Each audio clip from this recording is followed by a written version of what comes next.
Қазақстанда уақытша тұратын Өзбекистаннан келген отбасы оларға қандай медициналық көмек қолжетімді деген сұрақпен жүгінді.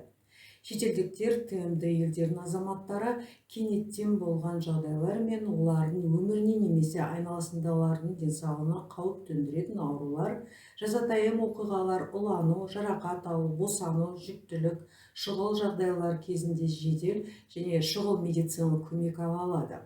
Науқастың өміріне немесе айналасындағылардың денсаулығына қауіп төнбеген жағдайда медициналық көмек ақылы негізінде көрсетіледі.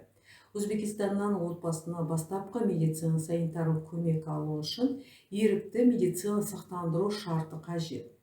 Кезім шартқа ие бола отырып, отбасы емханаға тіркеліп, тегін медициналық көмектің кепілдік берілген көлемі шеңберінде көмек ала алады.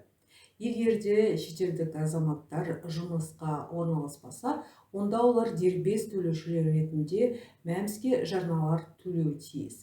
Сондай-ақ Өзбекистаннан келген зейнеткерлерге өздері үшін ақы төлеу керек, өйткені олар жеңілдікті санатқа жатпайды.